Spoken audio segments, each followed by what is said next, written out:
Hey, it's Carl. I'm going to try and install a trailer hitch on my Kia Niro EV today.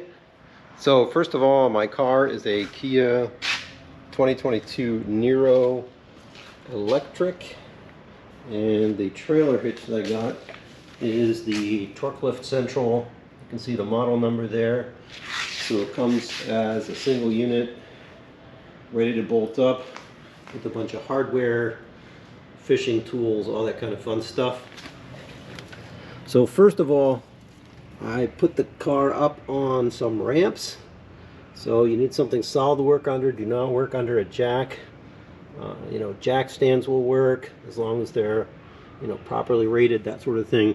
But these kind of ramps, in my opinion, are the best. So just do it safely. You don't want the car coming down on you. And one of the first things we got to do is take off this skirt right here. So you can see there's a bunch of little plastic clips. So we're going to have to remove all those to get access to what's underneath. So the instructions say to use a trim tool. I'm using something like this, and the little trim pieces, they look something like this. So when they're on the car, you'll see they're kind of flush. There's a little recess there. You can get in there, carefully pry it. You don't want to break these. There you go, pops open, and then the whole thing pulls out. Let's do another one just to show how it goes. Get in that little tab right there, little recessed area. Carefully wiggle it out. You've got some dirt and stuff falling out. That's it. And repeat it for the other ones. So the next thing is these nuts right here. They are 10 millimeter. So the forward on the car is this way, the rear of the car is this way. So I'm lying underneath now. There's 1, 2, 3, 4, 5, 6, and then after that we're gonna have to take these guys out, and then I'm hoping the whole thing should just drop down. So one thing to watch on these is there's usually a bunch of dirt up here, so if you're lying underneath the car, just make sure you're not right underneath it and you're wearing some safety goggles. So I'm gonna loosen these things up. It's just a single piece. And maybe the other piece of advice, when you're getting to these, the regular extender is a little on the short side, so you may want a longer one or double up on them. So I doubled up on the extender and used the one that's a wobbly, so you're able to get straight underneath it. And there it is. Alright, so now we got to get these guys out. So these plastic ones are 14 millimeter, so I had to switch to my larger ratchet. They are plastic, so you're going to be careful. You don't want to use something that's going to mar them. And it looks like they're captive, so once you get it loose, the whole thing's kind of dropped down. Looks like it's captive here on the back, so it's probably going to tip forward towards me.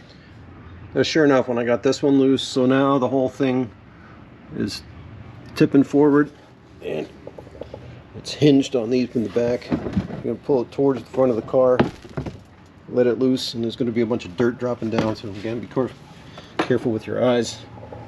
So this is what it looks like underneath. Still pretty clean. So this is what the piece looks like from the top. Be a good opportunity to clean it out. And ultimately, it looks like we got 7 of these clips that came out and 6 of these nuts. So just for fun, I decided just to hold up the bumper here, the hitch. So I'm holding it up here so you can see we're going to be using that little rubber cover. We're going to be taking that off. We're going to be using that bolt, so we got to take that out. And the other thing is we got to notch the bumper cover, and that's the instruction. So we're going to have to make a little cut, mark it in the center where this goes in, and then cut that out. And the same thing on the other side. You can kind of see where that hole is right there, and there's a little rubber cover. We got to pry that out. And up here, this is on the right side of the car, so starboard, if you will. So there's a bolt there, so that's going to have to come out just to get our bearings here. and the whole thing should fit underneath the bumper cover except for the center part itself. So that's going to have to be cut out, and that's why that's next in the instructions. One other point, you see these elongated holes. So those, the way I was holding it up is it went on the outside of this. So right up here, that's where those are going to get mounted. So again, just to get our bearings here, so there's a hole here, there's a hole here, and then there are the two elongated ones on the outside. 1, 2, 3, 4. 1, 2, 3, 4. So that means we got to take this rubber plug out, and it just peels right out. Do the same thing on the other side. And then these guys, this one and this one, they're going to have to come out. So in the instructions, it tells us to trim the bumper cover, and so you got to mark the center, and then it's a 3" by 5" rectangle. So we're going to start in the center. You can see the center of the car here. This will be the center. I guess this thing's going to have to disappear. So we're going to mark the center here and put a 3 by 5 rectangle cut out here. So I had a minor complication here. There's a little clip attached to the middle bottom of this bumper cover. It's on this little rail. So then what you got to do, if you see there's one of those little trim clips sticking out, that's because I already pried it loose. So that's got to come off.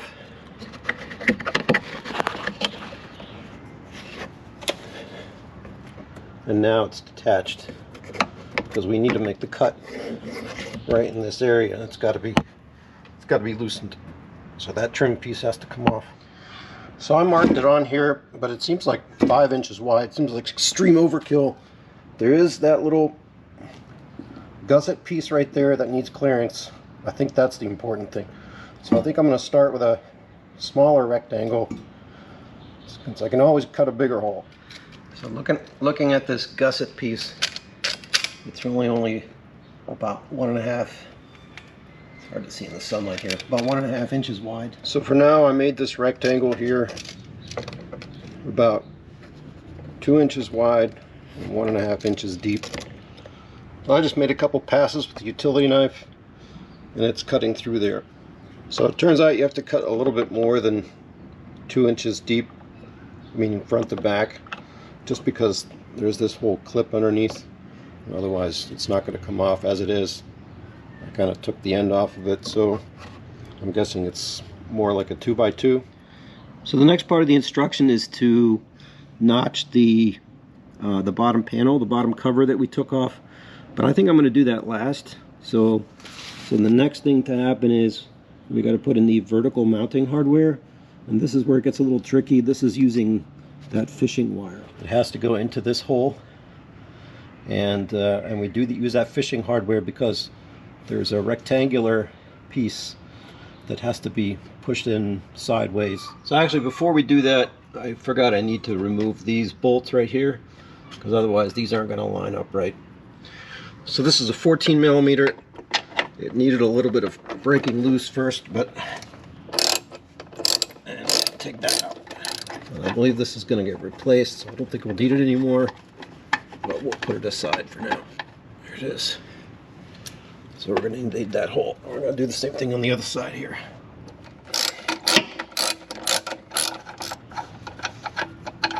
Okay. So the coiled up fishing piece looks like that, and then it's just a big wire. So we need to put it in this order with the bolt through the serrated washer, through the square, the rectangular washer, and then onto the springy part. So when it's all done, it looks like this, and that's the piece we're going to feed through that hole. So I'm finding that the bolt pushes through, but this star washer does not. It's got too large of an outside diameter. The other piece here will end up fitting through, the problem is I can't get the star washer through, so I'm going to have to think of something. Either I'm going to have to lop off some of the outer stars, or maybe bend them up to get it to go through that hole. So, in order to get it to fit through the hole, I ended up cutting some of the outer stars off of the star washer. This is what the old one looked like. This is what I did to make it fit through the hole. I think because it sits ultimately between this rectangular washer and the bolt, and it's just supposed to hold this in place and supposed to keep the bolt from moving. I don't think it's going to matter, so I'm going to go ahead and cut the other one for the other side. Alright, let's try this again. The star washer has two ends ground down, so now it should fit into that hole. Here's the bolt with the fishing spring attached to it, so it goes up in here. And then the next piece is this washer that we just cut down, which now fits. And then the square piece. And now the idea is you put everything back together. It comes back down like looking like that. So you keep this piece attached because we're going to need to thread that through the hitch itself. But first we're going to do the other side. Again, bolt first. It's got the Fisher springs piece and the split star washer, and then the rectangular, and then the Fisher.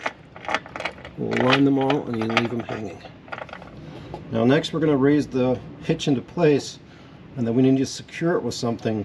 So we're going to secure it with these outside threaded holes, and that'll hold it in place. I'm not going to tighten it up, so we have two out there and we have one here. So now we got the hitch underneath the vehicle, and we thread the Fisher wire through the appropriate hole, like so. So that when we raise it up, it lines up with those bolts. And then to hold it in place, we're going to have to put at least one of these outside bolts on to keep it in place. So at this point, the hitch is up. I don't have these nuts attached yet, but I do have these bolts attached on the side, loosely still, because we still need to mate this one up. And it's the same thing on the other side. This one's still not in. This one's still loose. And these ones are in, but only loosely. Because we're going to have to move this around a little bit to get these to line up perfectly. So these bolts took quite a bit of effort to get them in there, just because the alignment was not perfect. They were rubbing. It's pretty tough to get them in there. I'm still torquing down on them, and even though the whole hitch is still loose, so I think it's just there's some tolerance issues. In any event, the outer bolts are not tightened down yet, so everything's loose, but yet these two left and right, they're kind of a bear to get in, so it's taking a lot of force. I hope I don't snap one off. But anyway, the next thing that has to happen is these guys, we got to take the bolt fishers off and make sure that we don't lose the bolt at this point. Flat and nut have to go on there, and if I see correctly, the flat has to be against the body, and then the split is against the nut, so the flat goes first. Right, there it is. You just have to make sure it doesn't pop up in there.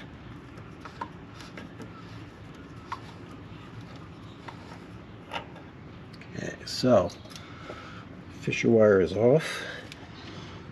Alright, so that took two hands, but yeah, the flat first, then the split, and then the nut.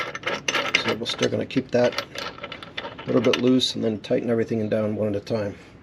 So there's the other side. Flat, split, and then the nut. So now we're going to go around and tighten everything up. Alright, it's done. Just for reference, the smaller bolts are 17mm heads. These are 19s. And the outside ones are 17s. Alright, everything's good and snug. Now it's time to reassemble everything else. So there's the final product, at least without the shield installed. This one's the 2-inch receiver. This part is stainless. That's one of the nice things about the Torklift. So even if it gets nicked, it shouldn't rust. So I am going to have to notch the cover. The issue is these pieces right here. This piece here, where that bolt goes in, it's not going to clear. So I have to make a notch right to the left of that hole. And then the other pieces here in the middle, it's for the actual trailer hitch. There's a piece I'm going to have to cut out there. And obviously the same thing for that piece on the other side. I'm going to have to notch that. So the notch for the trailer hitch itself ended up getting a little bigger than it needed to be. I thought I felt underneath and got it right. It doesn't really matter. Now it fits. And then these slots kind of end up looking like this for those gussets on the hitch itself. And then same thing on the other side. So that's it. When you put it back on, the lips, these they slip in first, and then these little nuts, they actually just push on, and then it holds it in place. So now I don't feel like taking it back down to show, because it's pretty self-explanatory. Like I said, this piece goes along this edge, goes in first, and then you just kind of pivot it up. Those snap into place, and now I'm just going to have to replace each of these screws, and then each of these little clips, and that should be it. That should button it all up. Alright, and all the little pop rivets are back, and you're gonna have one left over. So 1, 2, 3, there used to be one in the middle, 4, 5, 6.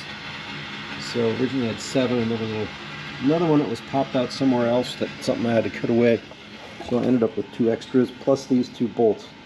So that's the only parts left over. Just a quick review of the hardware.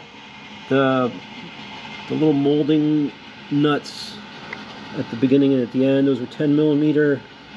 The little push nut that's captive in the lower screen, that's a 14mm. And then as far as the bolts, the smaller ones are 17mm, and then the larger ones are 19. So this socket barely made it. If you have a deep socket, that might actually be a little bit better. I was starting to lose a little bit of grip, but I think I got it in torqued as well as it could be. But those are kind of the tools that you need, and you know, other than the usual, the ratchets, measuring tape, knife, and again, I ended up using a Dremel with a cutting edge, and then I used a grinder for those star washers to cut down the ends of those. So that's about it. It's back in. This is what it looks like. Of course, it's still up on the stand, and with the rear shield, lower shield mounted again. Again, this is stainless. That's kind of nice, so it shouldn't rust. So this is ready to go on some biking trips.